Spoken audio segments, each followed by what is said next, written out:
당신 아버지가 우리 첫 번째 탈세의 설계자였어. 차가운 겨울바람이 창틈으로 스며들어 교실 전체를 얼어붙게 만들고 있었다. 점심시간이 되자 아이들은 제각기 도시락을 꺼내기 시작했다. 화려한 도시락들이 책상 위에 펼쳐지는 가운데 수연은 가방 속에서 작은 도시락통을 꺼냈다. 뚜껑을 열자 텅 빈 공간만이 그녀를 맞이했다. 수연아, 또 도시락 안 싸왔어? 헤라가 자신의 풍성한 도시락을 자랑하듯 펼쳐놓으며 말했다. 삼색나물, 불고기, 계란말이까지 정성스럽게 준비된 반찬들이 햇빛에 윤기를 발했다. 유진도 끼어들었다. 그러게, 어머니가 또 깜빡하셨나? 요즘 자주 그러시지? 그녀의 목소리에는 동정이라기보다는 호기심이 더 많이 섞여 있었다. 수연은 아무 말 없이 빈 도시락통을 다시 가방에 넣었다. 배가 고팠지만 자존심이 더 아팠다. 주변 아이들의 시선이 따가웠다. 몇 명이 수군거리는 소리가 들렸다. 쟤네 집 진짜 어려운가 봐. 아버지가 공장에서 잘렸다며? 그래서 어머니가 정신이 없으신 건가? 불쌍하긴 하지만 좀 민망하다. 헤라가 과장된 동정 어린 목소리로 말했다. 수연아, 우리 거 좀 나눠 먹을래? 어차피 많이 싸왔어. 하지만 그 말투에는 우월감이 섞여 있었다. 괜찮아요. 수연이 작게 대답했다. 목소리가 떨렸지만 고개는 꼿꼿이 들고 있었다. 유진이 친구들을 둘러보며 속삭였다. 정말 안 됐다. 우리가 도와줘야 하는 거 아닐까? 하지만 그 말은 진정한 도움의 제안이라기보다는 자신들의 우월한 처지를 확인하려는 것 같았다. 오후 수업이 끝나고 집으로 돌아가는 길 수연은 눈물을 참았다. 버스 안에서 창밖을 바라보며 다짐했다. 언젠가는 절대로 이런 수치를 당하지 않을 거야. 그날 밤 집에 도착한 수연은 어머니가 가스불을 켜놓고 깜빡한 채 소파에서 졸고 있는 것을 발견했다. 황급히 불을 끄고 어머니를 깨웠다. 최근 들어 어머니의 깜빡증이 심해지고 있었다. 엄마, 정신 좀 차려요. 이러면 큰일 나요. 수연의 목소리에 절망이 섞여 있었다. 어머니는 미안하다는 말만 반복했다. 실직한 아버지는 여전히 일자리를 찾으러 나가서 돌아오지 않았다. 수연은 그 밤 혼자서 라면을 끓여 먹으며 결심했다. 공부를 해서 성공해야겠다고. 그래서 누구도 자신을 우습게 보지 못하게 만들어야겠다고. 차가운 겨울밤 수연은 책상 앞에 앉아 중얼거렸다. 언젠가는 내가 그들을 내려다보는 날이 올 거야. 30년이라는 세월이 흘렀다. 이제 수연은 대한민국에서 가장 두려워하는 사람 중 하나가 되어 있었다. 국세청 특별조사국 국장이라는 직책은 재벌 총수도 함부로 할 수 없는 막강한 권력을 의미했다. 국장님, 대한제약 탈세건 관련해서 추가 자료가 나왔습니다. 김 과장이 두꺼운 파일을 들고 들어왔다. 수연의 책상은 언제나 서리로 가득했다. 벽에는 정의는 늦어도 반드시 온다는 액자가 걸려 있었고 그 옆에는 각종 표창장과 감사패가 빼곡히 진열되어 있었다. 얼마나 빼돌린 것 같습니까? 수연이 서리를 훑어보며 물었다. 그녀의 목소리는 차가웠지만 정확했다. 대략 500억 원 규모로 추정됩니다. 조세회 피처 계좌를 통해 자금을 빼돌린 정황이 뚜렷합니다. 압수수색 영장 신청하세요. 오늘 안으로. 수연이 단호하게 지시했다. 국장님, 그런데 대한제약 회장이 정계와 관계가 깊어서 위에서 좀 조심하라고. 김 과장이 조심스럽게 말을 꺼냈다.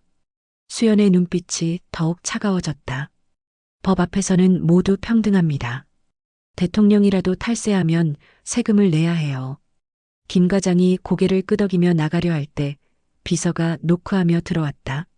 국장님, 이게 도착했습니다. 그녀가 건넨 것은 화려한 금박 장식의 초대장이었다. 수연이 초대장을 받아 펼쳐보자 강남여고 30기 동창회 초대장이라는 글자가 눈에 들어왔다. 순간 그녀의 표정이 미묘하게 변했다. 30년 전의 기억이 파도처럼 밀려왔다. 빈 도시락통, 아이들의 비웃음, 그리고 그날의 굴욕감. 수연의 손이 초대장을 살짝 구겼다가 다시 펼쳤다. 언제입니까? 수연이 물었다. 다음 주 토요일 저녁 7시 그랜드 호텔 연회장이라고 되어 있습니다. 수연은 한참 동안 초대장을 바라보았다. 그리고 천천히 미소를 지었다. 하지만 그 미소는 따뜻하지 않았다. 30년. 이제 때가 왔군. 수연이 혼잣말처럼 중얼거렸다. 그날 오후 수연은 자신의 컴퓨터에서 몇 개의 검색어를 입력했다. 헤라 인터내셔널, 유진 글로벌 푸드. 화면에 나타난 정보들을 보며 수연의 미소가 더욱 깊어졌다. 김혜라, 정유진, 잘 살고 있구나. 하지만 세금은 제대로 내고 있을까? 수연이 중얼거리며 파일을 만들기 시작했다. 복수의 계획이 서서히 그려지고 있었다. 토요일 저녁 7시 화려한 샹들리에가 빛나는 연회장에 30년 만에 모인 동창들. 모두들 명품으로 치장하고 성공한 모습을 자랑하고 있었다. 그 가운데로 수연이 들어섰다. 여전히 수수한 네이비 정장 차림이었지만 30년 전과는 달리 당당했다. 그녀의 등장과 함께 연회장의 시선이 집중되었다. 어머, 이수연. 헤라가 과장된 제스처로 다가왔다. 명품 드레스와 반짝이는 액세서리로 치장한 그녀는 여전히 화려함을 좋아하는 것 같았다. 우리의 국장님이 오셨네. 와, 정말 오랜만이야. 유진도 따라왔다. 맞아, 수연아. 변한 게 없어? 여전히 그 검소한 스타일이네. 그녀의 말투에는 30년 전과 똑같은 미묘한 조롱이 섞여 있었다. 수연은 차분하게 미소를 지었다. 안녕하세요. 잘 지내셨나 봐요. 그럼, 우리 헤라는 이제 대기업 대표고 나도 식품회사 운영하고 있어. 그런데 넌 아직도 공무원이야? 유진이 물었다. 공무원이라고 하기엔 좀 특별한 자리죠. 수연이 대답했다. 헤라가 웃으며 말했다. 국세청이라니까 좀 무섭네. 근데 공무원 월급으로는 명품 하나 사기 힘들겠다. 그래도 안정적이잖아. 여러분들은 사업이 잘 되시나 봐요. 세금도 많이 내시고. 수연이 조용히 말했다. 순간 분위기가 미묘하게 변했다. 헤라와 유진이 서로 눈을 마주쳤다. 그럼 우리 같은 성공한 사업가들이 나라 경제 돌리는 거야. 헤라가 와인을 마시며 말했다. 세금? 뭐 적당히만 내면 되는 거 아니야? 하. 그때 최대근이 다가왔다. 회계사 출신으로 지금은 대형 회계법인의 파트너였다. 하, 헤라야. 그런 말 함부로 하면 안 되지. 합법적인 절세는 경영자의 기본 소양이지만 말이야. 최대근 씨, 오랜만이에요. 수연이 인사했다. 수연이구나. 국세청에서 일한다고 들었는데 어떤 일을 하나? 특별조사국장입니다. 주로 대기업들의 탈세를 조사하죠. 최대근의 얼굴이 순간 굳어졌다. 아, 그래. 그런 중요한 자리에 있구나. 수연이 와인을 한 모금 마시며 말했다. 요즘 조세회 피처를 이용한 자금 세탁 사건들이 많아서 바빠요. 특히 성공한 기업들일수록 더 정밀하게 봐야 하거든요. 헤라와 유진의 얼굴이 점점 굳어졌다. 그들은 수연의 말 한마디 한마디가 경고처럼 들렸다. 그런가? 뭐 우리는 깨끗하게 사업하니까 걱정 없어. 헤라가 애써 웃으며 말했다. 그렇겠죠. 30년 전처럼 정직하신 분들이니까요. 수연의 미소가 차가워졌다. 그 순간 연회장의 공기가 얼어붙는 것 같았다. 수연이 요양원을 찾았다. 어머니는 치매가 많이 진행되어 대부분의 시간을 멍하니 보내고 있었다. 하지만 가끔씩 정신이 또렷해지는 순간들이 있었다. 엄마, 저예요. 수연이요. 수연이 어머니의 손을 잡으며 말했다. 어머니가 천천히 수연을 바라보았다. 수연이, 내 딸 수연이구나. 갑자기 눈빛이 또렷해졌다. 네, 엄마. 어떻게 지내세요? 수연아. 어머니가 갑자기 수연의 손을 꽉 잡았다. 어제, 아니, 언제였지? 김 사장이 와서 아버지를 해고했어. 그리고 엄마, 그건 30년 전 일이에요. 수연이 부드럽게 말했다. 30년? 어머니가 혼란스러워했다. 아, 맞다. 그래, 30년이 지났구나. 그런데 수연아, 너 그 사람들한테 복수했니? 수연이 깜짝 놀랐다. 어머니가 이렇게 또렷하게 과거를 기억하는 것은 오랜만이었다. 어떤 사람들 말씀이세요? 김 사장 내 딸. 그리고 그 친구들. 너를 괴롭혔잖아. 도시락도 없다고 놀리고. 어머니의 눈에 눈물이 맺혔다. 수연의 가슴이 뜨거워졌다. 어머니가 그 모든 것을 기억하고 있었다는 사실이 놀라웠다. 엄마는 모든 걸 다 알고 계셨구나. 엄마가 아픈 바람에 너한테 고생만 시켰지. 도시락도 제대로 못 사주고. 어머니가 흐느꼈다. 아니에요, 엄마. 그건 엄마 잘못이 아니에요. 어머니가 수연의 얼굴을 쓰다듬었다. 수연아, 이제 내가 힘이 있으니까 그 사람들한테 복수해도 되는 거야. 엄마는 괜찮아. 수연이 어머니를 안았다. 엄마, 정말 복수해도 될까요? 응, 우리 딸 억울한 일 당한 거 다 갚아줘야지. 어머니가 수연의 머리를 쓰다듬었다.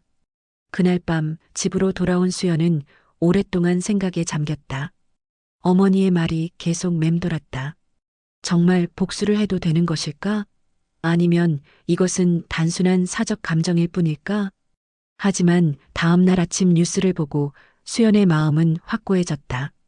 화면에는 헤라의 회사가 정부 지원금을 받으며 사업을 확장한다는 소식이 나오고 있었다. 반면 요양원 비용은 계속 오르고 있었다. 이것은 복수가 아니야. 수연이 중얼거렸다. 이것은 정의야. 월요일 아침 수연이 팀원들을 소집했다. 대형 화이트보드에는 헤라 인터내셔널과 유진 글로벌 푸드의 로고가 나란히 그려져 있었다. 오늘부터 두 회사에 대한 특별 세무조사를 시작합니다. 수연이 선언했다.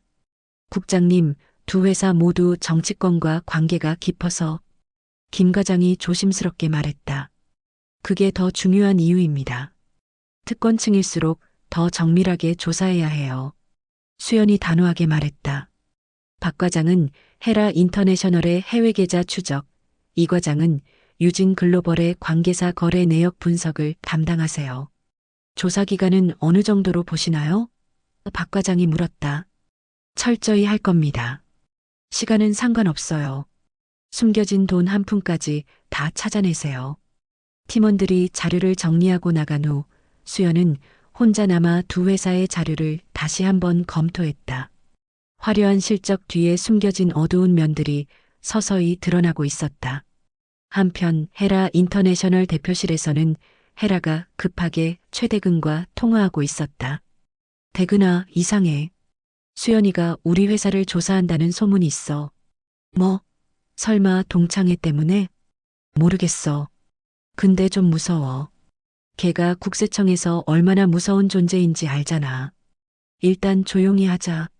괜히 의심받을 행동하지 말고. 유진의 회사에서도 비슷한 대화가 오가고 있었다.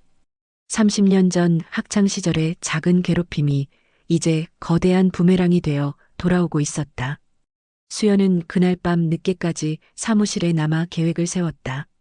단순한 복수가 아니라 법과 원칙에 따른 정당한 조사가 되어야 했다. 하지만 동시에 30년 전의 상처도 치유받고 싶었다.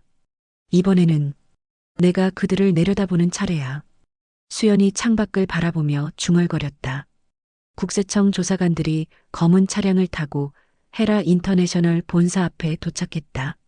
수연이 직접 지휘하는 대규모 압수수색이었다. 서버실부터 확보하세요.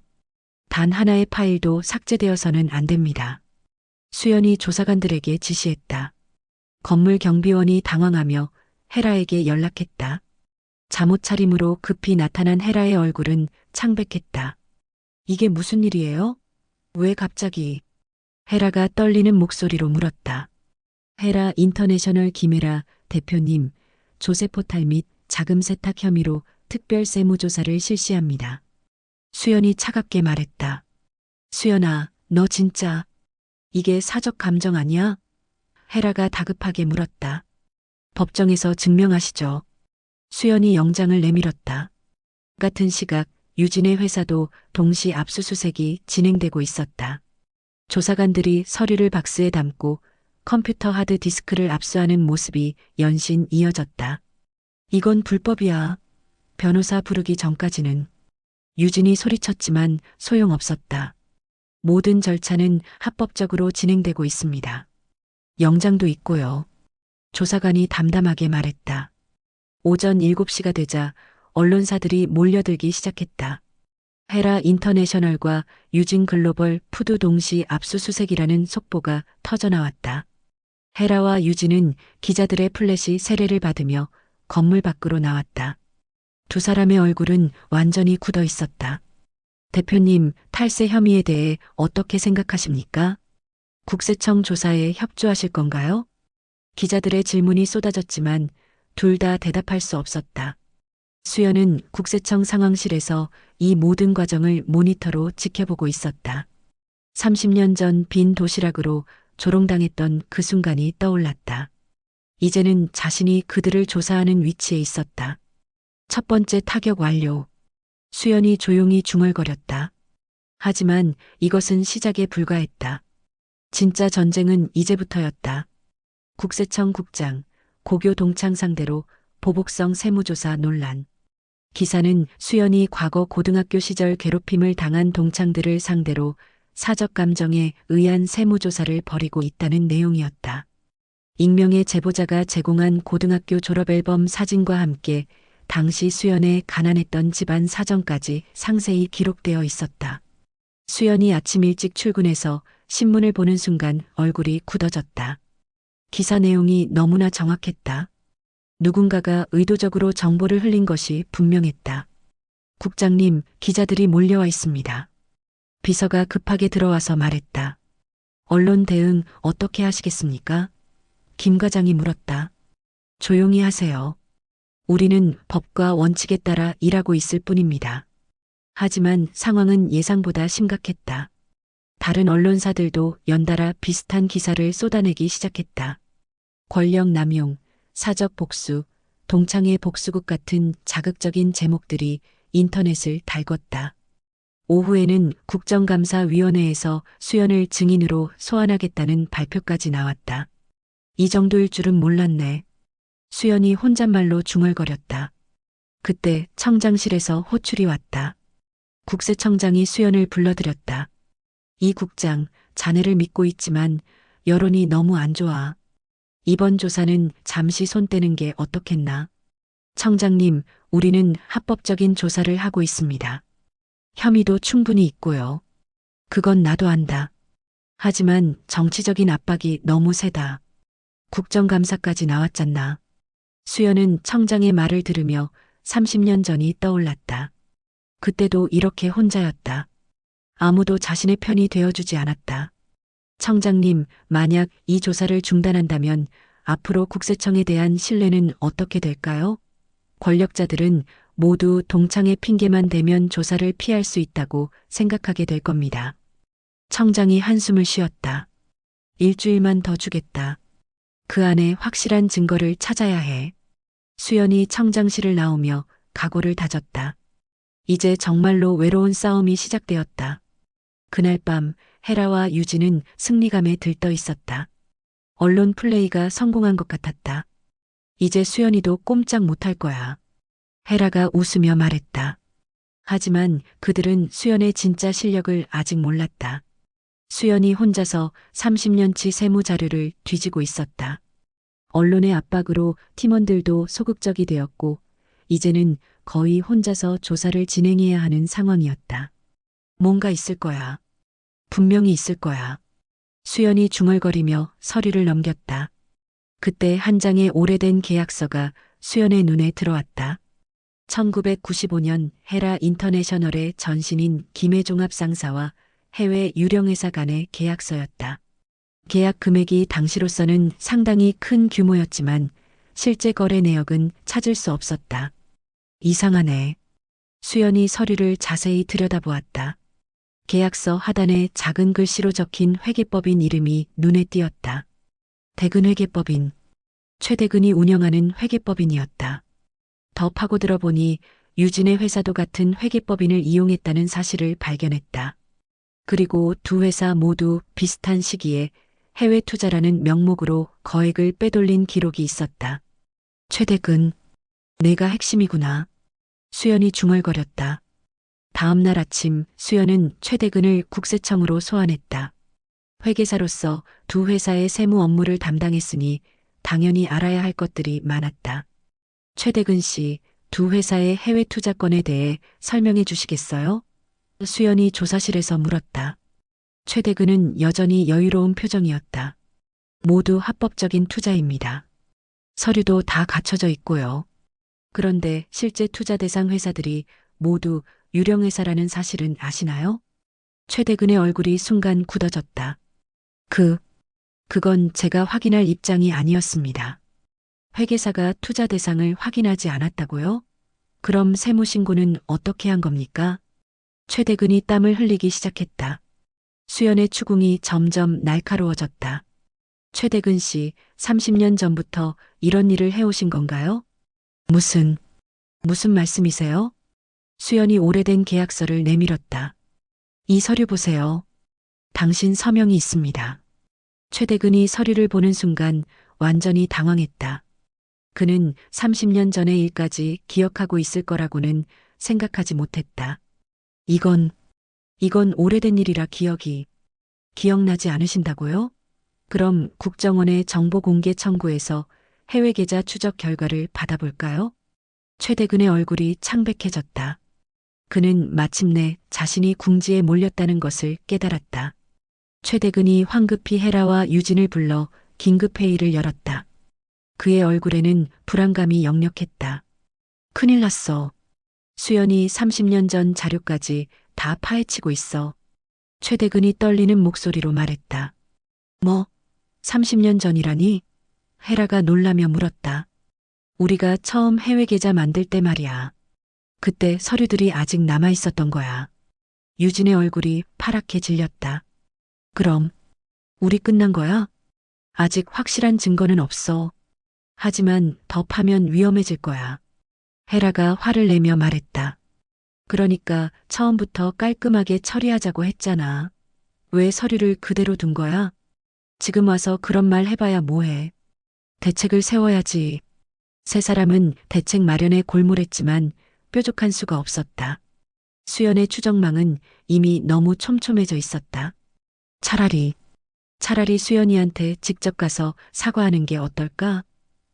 유진이 조심스럽게 제안했다. 미쳤어? 그럼 우리가 죄를 인정하는 거잖아. 헤라가 반대했다. 하지만 지금 상황으로 봐서는 시간 문제야. 어차피 들킬 거면. 최대근이 끼어들었다. 일단 더 지켜보자. 혹시 모르니까 변호사도 선임하고. 하지만 그들 모두 알고 있었다. 수연이 한번 물고 늘어지면 끝까지 가는 성격이라는 것을. 30년 전에도 그랬고 지금도 마찬가지였다. 그날 밤 유진은 혼자 술을 마시며 30년 전을 떠올렸다.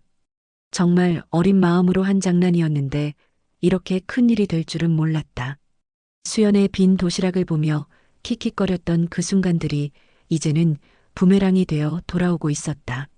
한편 수연은 사무실에서 밤늦게까지 추가 자료를 분석하고 있었다. 퍼즐 조각들이 하나씩 맞춰지고 있었다. 이제 결정적인 증거만 찾으면 모든 것이 끝날 것이었다. 30년을 기다렸어. 조금만 더. 수연이 중얼거렸다. 일주일 후 수연에게 결정적인 자료가 도착했다. 국정원을 통해 요청한 해외 계좌 추적 결과였다. 스위스 은행에 개설된 세 개의 계좌에서 지난 30년간 수십억 원이 오간 기록이 발견된 것이다. 계좌 개설자는 각각 헤라, 유진, 그리고 최대근이었다. 세 사람이 공모해서 조세회 피처를 이용한 자금 세탁을 해온 것이 명확하게 드러났다. 드디어 찾았다. 수연이 환호했다. 하지만 여기서 놀라운 사실을 하나 더 발견했다. 가장 오래된 거래 기록을 보니 자금의 원천이 30년 전 헤라 아버지의 사업체에서 나온 것이었다. 그리고 그 사업체는 수연의 아버지가 해고당했던 바로 그 회사였다. 아버지. 수연의 눈에 눈물이 맺혔다. 아버지를 해고하고 남은 돈으로 이들이 부를 축적해온 것이었다. 즉시 구속영장을 신청했다. 증거가 너무나 명확했기 때문에 법원에서도 영장을 발부하는데 주저하지 않았다. 다음 날 새벽 세 사람의 집에 동시에 체포조가 들이닥쳤다. 혜라는 잠옷 차림으로 연행되었고 유진은 출근하려다가 회사 앞에서 체포되었다. 최대근은 사무실에서 서류를 소각하려다가 현행범으로 붙잡혔다. 언론은 이번에는 완전히 다른 논조로 보도했다. 30년간 조세포탈 일당 검거, 수십억 원 규모 자금 세탁 적발 같은 제목들이 신문 일면을 장식했다. 한 주간 전만 해도 수연을 비판했던 언론들이 이제는 그녀를 영웅으로 치켜세우고 있었다. 여론도 완전히 바뀌었다. 국세청 국장의 집념이 30년간의 범죄를 밝혀냈다. 정의는 늦어도 반드시 온다. 수연은 이런 기사들을 보며 복잡한 심정이었다. 정말 이것이 정의였을까? 아니면 개인적인 복수였을까? 하지만 분명한 것은 법을 위반한 사람들이 제대로 된 처벌을 받게 되었다는 것이었다. 체포된 지 일주일 후 수연이 혜라를 면회 갔다. 수감복을 입은 혜라는 완전히 다른 사람처럼 보였다. 화려했던 모습은 온데간데 없고 초췌하고 지친 얼굴만 남아 있었다. 와줘서 고마워. 혜라가 힘없이 말했다. 어떤 기분이에요? 수연이 차갑게 물었다. 만족해? 내가 원하던 대로 됐잖아. 혜라의 목소리에는 체념이 섞여 있었다. 당신들이 한 일의 대가를 받는 거예요. 혜라가 갑자기 눈물을 흘리기 시작했다. 미안해. 정말 미안해. 30년 전 일도 그 이후의 일들도. 수연은 혜라의 눈물을 보며 당황했다. 복수를 위해 여기까지 왔지만 막상 목표를 달성하니 허무함이 몰려왔다. 지금 와서 미안하다고요? 그때 우리가 너를 그렇게 대한 게 정말 미안해. 너 혼자 도시락도 못 싸오는 걸 보면서 우리는 그냥 아무 생각 없이 놀렸어. 내가 얼마나 아팠을지 생각해 본 적이 없었어. 혜라의 진심 어린 사과에 수연의 마음이 흔들렸다. 30년 동안 품어온 분노가 갑자기 허무해지는 느낌이었다. 우리 정말 친구였잖아. 혜라가 계속 말했다. 고등학교 때 놀리기만 한 게 아니야. 함께 웃고 울고 했잖아. 체육대회 때 같이 응원하고 수학여행 때 밤새 이야기하고. 수연도 그런 기억들이 있었다. 나쁜 기억만 있었던 것은 아니었다. 하지만 상처가 더 깊게 남아 있었을 뿐이었다. 그래도 상처는 변하지 않아요. 알아. 하지만 수연아, 이제 우리 모두 늙었잖아. 남은 시간에는 서로 용서하며 살 수 없을까? 혜라의 말에 수연은 대답할 수 없었다. 복수는 달성했지만 마음이 시원하지 않았다. 오히려 더 공허해진 기분이었다. 면회를 마치고 요양원으로 향한 수연. 어머니의 상태가 많이 악화되었다는 연락을 받았기 때문이었다. 어머니는 침대에 누워 희미하게 숨을 쉬고 있었다. 수연이 손을 잡자 어머니가 천천히 눈을 떴다. 수연아, 왔구나. 어머니의 목소리는 거의 들리지 않을 정도로 작았다. 네, 엄마. 제가 왔어요. 복수? 했니? 네, 엄마. 다 끝났어요. 어머니가 힘겹게 미소를 지었다. 그럼, 이제 용서도 했니? 수연이 당황했다. 용서요? 복수만으로는 마음이 편해지지 않을 거야. 진짜 마음의 평화는 용서에서 나오는 거란다. 어머니의 말에 수연의 가슴이 뜨거워졌다. 정말로 어머니 말이 맞았다. 복수를 했지만 마음이 편하지 않았다. 엄마, 수연아, 엄마가 치매 걸려서 너한테 많은 고생 시켰지? 미안해. 아니에요, 엄마. 엄마 잘못이 아니에요.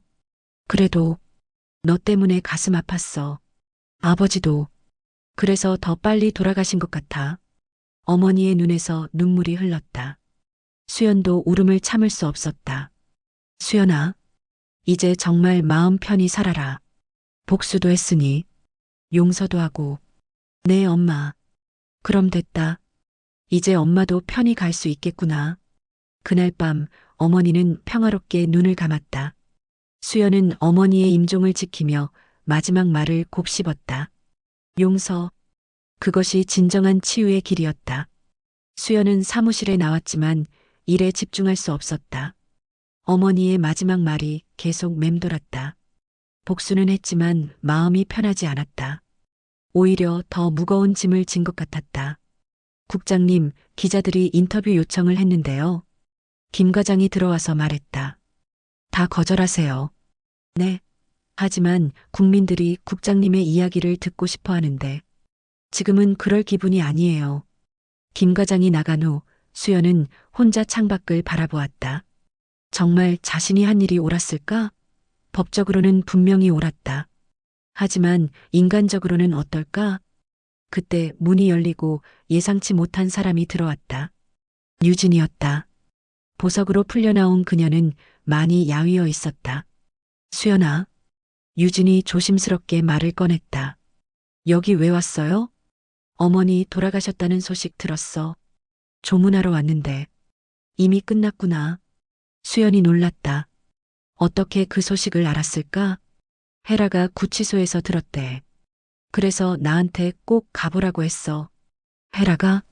응. 그 애가 정말 미안해하고 있어. 우리 모두 정말 미안해. 유진이 수연 앞에 앉았다. 수연아, 우리가 정말 어렸을 때 한 일이야. 그때는 정말 아무 생각 없이. 지금 와서 변명하려고 온 거예요? 아니야. 변명이 아니라 정말 진심으로 사과하려고 왔어. 유진의 눈에서 눈물이 흘렸다. 수연아, 우리가 너무 늦게 깨달았어. 우리가 얼마나 잘못했는지. 수연은 유진의 눈물을 보며 마음이 복잡해졌다. 이것이 진심일까? 아니면 처벌을 피하려는 연기일까? 수연아, 우리 다시 친구할 수 없을까? 일주일 후 국세청장실. 수연이 청장 앞에 사표를 내밀었다. 청장은 깜짝 놀라며 사표를 받아들었다. 이 국장, 갑자기 왜 이래? 지금 한창 승승장구할 때인데. 개인적인 사정입니다. 혹시 언론 때문에? 이제는 모든 언론이 자네를 영웅으로 대우하잖아. 그게 문제입니다. 수연이 솔직하게 말했다. 저는 영웅이 아니에요. 그냥 개인적인 감정으로 움직인 사람일 뿐입니다. 무슨 소리야? 법에 따라 정당하게 조사한 거잖아. 법적으로는 그렇습니다. 하지만 동기는 순수하지 않았어요. 청장이 한참 동안 수연을 바라보았다. 그래서 어디 갈 생각이야? 서민들을 위한 법무법인을 차리려고 합니다. 정말 도움이 필요한 사람들을 위해 일하고 싶어요. 아깝다. 정말 아까워. 하지만 청장도 수연의 결심이 확고하다는 것을 알 수 있었다. 결국 사표를 수리했다. 그날 오후 수연의 사임 소식이 언론에 알려졌다. 많은 사람들이 아쉬워했지만 수연은 후회하지 않았다. 팀원들이 송별회를 열어줬다. 모두들 아쉬워했지만 수연의 선택을 존중해줬다. 국장님, 정말 멋있는 결정이라고 생각해요. 김 과장이 말했다. 고생 많았어요, 모두들. 수연은 그날 밤 사무실을 정리하며 지난 30년을 돌아보았다. 복수를 위해 여기까지 왔지만 이제는 새로운 길을 걸을 때가 되었다. 6개월 후 서민법무법인. 수연이 작은 사무실에서 새로운 일을 시작했다. 화려한 국세청 청사와는 달리 소박한 공간이었지만 마음은 더 편했다. 벽에는 정의는 복수가 아니라 치유다라는 새로운 액자가 걸려 있었다. 어머니의 마지막 말을 기억하며 새긴 문구였다. 첫 번째 의뢰인은 중소기업 사장이었다. 대기업의 하청업체 대금 체불로 고생하고 있었다. 변호사님, 저희 같은 작은 회사는 어디 하소연할 데도 없어요. 사장이 하소연했다. 걱정 마세요. 제가 도와드릴게요. 수연은 과거 국세청에서 쌓은 경험을 바탕으로 대기업의 부당한 행위를 파헤쳤다. 결국 체불된 대금을 받아낼 수 있었다. 정말 감사합니다. 변호사님 덕분에 살았어요. 이런 일들을 하며 수연은 진정한 보람을 느꼈다. 복수가 아닌 진짜 정의를 실현하는 기분이었다. 어느 날 사무실에 예상치 못한 손님이 찾아왔다. 헤라였다. 실형을 선고받고 복역을 마친 그녀는 많이 변해 있었다. 수연아, 바쁜데 잠깐 시간 내줄 수 있을까? 앉으세요. 헤라는 수연 앞에 앉아 조심스럽게 말을 꺼냈다. 나 출소하고 나서 계속 생각했어. 우리가 너한테 한 일 말이야. 정말 미안해. 진심으로 미안해. 그리고 고마워. 고맙다고요? 응. 내가 우리를 벌해준 덕분에 정신을 차릴 수 있었어. 감옥에서 많은 생각을 했어. 우리가 얼마나 잘못 살아왔는지. 헤라의 눈에는 진심이 담겨 있었다. 30년 전의 오만한 모습은 찾아볼 수 없었다. 이제 뭐 할 생각이에요? 봉사활동 하려고. 어려운 아이들 도우면서 속죄하며 살고 싶어. 수연이 헤라를 바라보았다. 정말 변한 것 같았다. 수연아, 우리 이제 정말 친구할 수 없을까? 30년 늦었지만. 수연이 오랫동안 생각하더니 천천히 고개를 끄덕였다. 30년 늦은 사과. 받을게요. 다음 주 서민법무법인. 이번에는 유진이 찾아왔다. 그녀도 헤라와 마찬가지로 많이 변해 있었다. 화려했던 옷차림 대신 소박한 옷을 입고 있었고 표정도 한결 차분해져 있었다. 수연아, 시간 좀 내줄 수 있어? 물론이죠. 앉으세요. 유진이 가방에서 작은 상자를 꺼냈다. 이거 너 주려고 가져왔어. 상자 안에는 오래된 사진이 들어 있었다. 고등학교 시절 수학여행에서 찍은 사진이었다. 수연, 헤라, 유진이 함께 웃고 있는 모습이었다. 이걸 왜?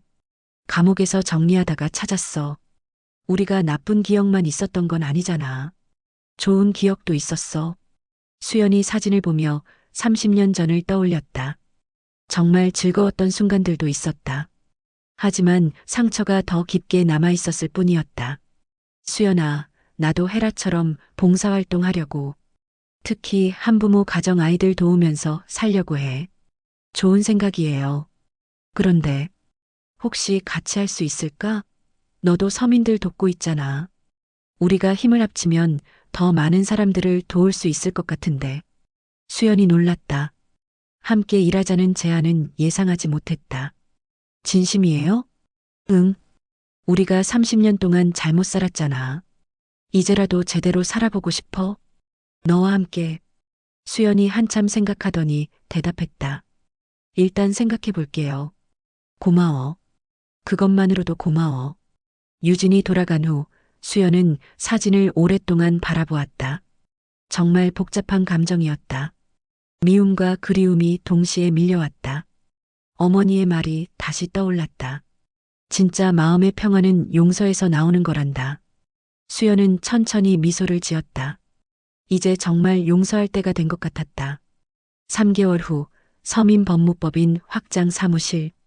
수연이 헤라, 유진과 함께 일하기 시작한 지 3개월이 지났다. 처음에는 어색했지만 점점 호흡을 맞춰가고 있었다. 오늘 상담 온부는 어떤 케이스예요? 헤라가 물었다. 산업재해 보상 관련이에요. 공장에서 다쳤는데 제대로 된 보상을 못 받고 있다고 하시네요. 그런 케이스가 정말 많아요. 유진이 한숨을 쉬었다. 우리가 사업할 때는 이런 현실을 몰랐어. 세 사람은 이제 과거의 적이 아닌 동료가 되어 있었다. 함께 일하면서 서로를 더 잘 이해하게 되었다. 수연아, 그때 정말 미안했어. 헤라가 다시 한번 사과했다. 이제 그만해요. 계속 사과하면 일 못해요. 하지만 정말 그만해요. 이제 우리는 동료잖아요. 과거는 과거고 지금이 중요해요. 수연의 말에 헤라와 유진이 고개를 끄덕였다. 정말 변했다. 30년 전에 그 아이들이 이제는 성숙한 어른이 되어 함께 일하고 있었다. 그런데 수연아, 우리가 이렇게 일하는 거 보면 최대근은 어떻게 생각할까? 유진이 물었다. 최대근 씨는 아직 복역 중이잖아요. 출소하면 그때 생각해보죠. 사실 수연도 최대근에 대해서는 복잡한 감정이 있었다. 그는 단순히 친구가 아니라 모든 것을 설계한 핵심 인물이었기 때문이다. 오후에 산업재해 피해자가 상담을 받으러 왔다. 50대 남성으로 공장에서 기계에 손가락이 끼어 장애를 입었지만 제대로 된 보상을 받지 못하고 있었다. 회사에서는 재부주의라고 하는데 안전장치가 제대로 되어 있지 않았어요. 그가 하소연했다. 수연이 자세히 이야기를 들어보니 명백한 회사 측 과실이었다. 안전교육도 제대로 하지 않았고 안전장치도 미비했다. 걱정 마세요. 제대로 보상받을 수 있도록 도와드릴게요. 헤라와 유진도 함께 사건을 담당했다. 예전에 사업을 했던 경험을 바탕으로 회사 측의 문제점을 파악하는 데 도움을 줬다. 이런 일들이 정말 많구나. 헤라가 중얼거렸다. 우리가 사업할 때는 왜 몰랐을까? 우리는 그때 가해자였으니까요. 수연이 솔직하게 말했다. 맞아. 이제야 피해자의 입장을 알게 됐어. 세 사람은 밤늦게까지 사건 자료를 검토했다. 과거에는 상상할 수 없었던 일이었다. 1년 후 교도소 앞 최대근이 출소하는 날 수연이 마중을 나갔다. 헤라와 유진도 함께였다. 2년간의 복역으로 최대근은 많이 야위어 있었다. 너희들이 왜 여기 있어? 최대근이 놀라며 물었다. 마중 나왔어요. 수연이 담담하게 대답했다. 수연이까지 정말 예상 못했다. 차 안에서 최대근은 지난 2년을 회상했다. 감옥에서 정말 많은 생각을 했어. 우리가 얼마나 잘못 살았는지. 이제 어떻게 할 생각이세요? 수연이 물었다. 모르겠어.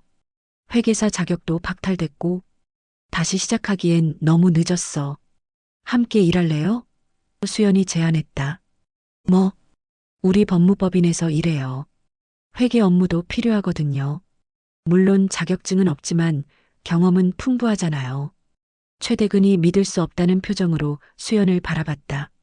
정말 괜찮아? 과거는 과거예요. 이제 새로 시작하는 거죠. 헤라와 유진도 고개를 끄덕였다. 우리 모두 새 출발하는 거야. 최대근의 눈에서 눈물이 흘렸다. 고마워. 정말 고마워. 그날부터 네 사람은 함께 일하기 시작했다. 30년 전의 동창들이 이제는 진정한 동료가 되었다. 6개월 후 서민법무법인. 네 사람이 함께 일한 지 6개월이 지났다. 처음에는 어색했지만 이제는 정말 좋은 팀이 되어 있었다. 오늘 승소 판결 나온 케이스가 몇 개예요? 수연이 물었다. 3건이요. 모두 산업재해 관련 케이스예요. 최대근이 대답했다. 정말 뿌듯하다. 헤라가 웃으며 말했다. 예전에는 이런 기분을 모르고 살았네. 유진도 고개를 끄덕였다. 돈을 위해서가 아니라 사람을 위해서 일하니까 이렇게 의미가 있구나. 그날 오후 네 사람은 함께 어머니 묘소를 찾았다. 수연이 제안한 것이었다. 어머니께 인사드리고 싶어서요. 제가 이제 정말 용서했다고, 그리고 좋은 친구들과 함께 일하고 있다고 말씀드리고 싶어요. 묘소 앞에서 네 사람은 조용히 묵념을 올렸다. 어머니도 하늘에서 흐뭇하게 바라보고 있을 것 같았다. 어머니, 저 이제 정말 행복해요. 복수가 아니라 용서를 선택했어요. 그리고 이 친구들과 함께 의미 있는 일을 하고 있어요. 헤라, 유진, 최대근도 각자 어머니께 인사를 드렸다. 그들도 진심으로 미안해하고 있었다. 이제 정말 모든 게 끝난 것 같아. 헤라가 말했다. 아니요. 이제 진짜 시작이에요. 수연이 미소 지으며 대답했다. 새로운 시작 말이죠. 5년 후 서민법무법인 새 사무실.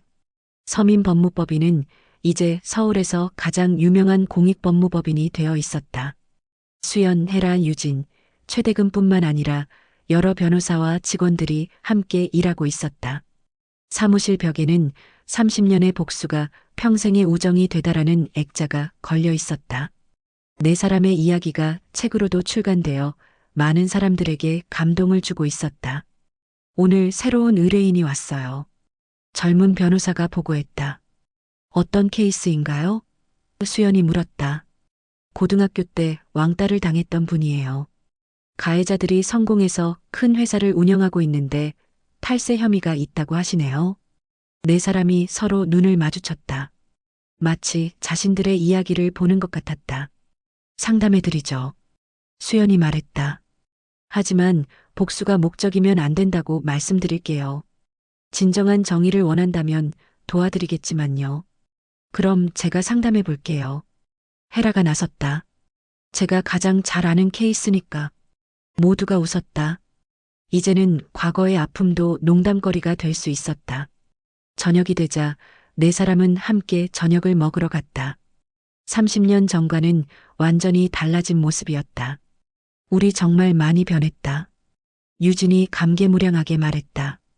30년 전에는 상상도 못했을 일이야. 최대근도 고개를 끄덕였다. 그때는 누가 이렇게 될 거라고 생각했겠어? 헤라가 웃으며 말했다. 수연은 친구들을 바라보며 어머니의 말을 떠올렸다. 진짜 마음의 평화는 용서에서 나오는 거란다. 정말 맞는 말이었다. 복수로는 진정한 행복을 찾을 수 없었다. 하지만 용서를 통해 이렇게 아름다운 우정을 만들 수 있었다. 30년의 복수가 평생의 우정이 되었네. 수연이 중얼거렸다. 뭐라고? 헤라가 물었다. 아무것도 아니야. 그냥 우리가 함께해서 좋다는 생각이 들어서. 나도 그래. 정말 이상하지? 30년 전에는 원수였는데 원수가 친구가 되는 것. 이게 진정한 기적이야. 최대근이 말했다. 네 사람은 와인잔을 들어 건배했다. 30년의 복수에서 평생의 우정으로. 건배. 그날 밤 하늘에는 별이 유난히 밝게 빛나고 있었다. 마치 하늘에서 어머니가 흐뭇하게 바라보고 있는 것 같았다. 수연은 창밖을 바라보며 마지막으로 중얼거렸다. 어머니, 저 정말 행복해요. 복수 대신 용서를 선택해서 이렇게 좋은 친구들을 얻었어요. 고맙습니다. 수연은 이제 대한민국에서 가장 존경받는 인권 변호사 중 한 명이 되어 있었다. 서민법무법인은 전국적인 네트워크를 가진 대형 공익법무법인으로 성장했다. 헤라, 유진, 최대근도 각자의 자리에서 사회에 기여하고 있었다. 네 사람의 우정은 많은 사람들에게 용서와 화해의 상징이 되었다. 그들의 이야기는 영화로도 만들어져 큰 감동을 주었고 전국의 학교에서는 30년의 복수 이야기가 도덕 교육 자료로 사용되고 있었다. 복수는 또 다른 복수를 낳지만 용서는 새로운 희망을 만들어낸다는 것을 보여준 이야기였다. 수연은 지금도 매년 어머니 묘소를 찾아가 새 친구들과 함께 묵념을 올린다. 그리고 어머니께 감사 인사를 드린다. 어머니의 마지막 말씀 덕분에 저희가 이렇게 행복할 수 있었어요. 고맙습니다. 진정한 승리는 상대를 이기는 것이 아니라 상대와 함께 더 나은 미래를 만들어가는 것이라는 진리를 깨달은 수연과 친구들의 이야기는 앞으로도 많은 사람들에게 희망과 감동을 전해줄 것이다. 오늘 준비한 영상은 여기까지입니다. 이야기가 마음에 드셨다면 좋아요와 구독 부탁드립니다. 더 감동과 재미있는 사연으로 찾아뵙겠습니다. 감사합니다.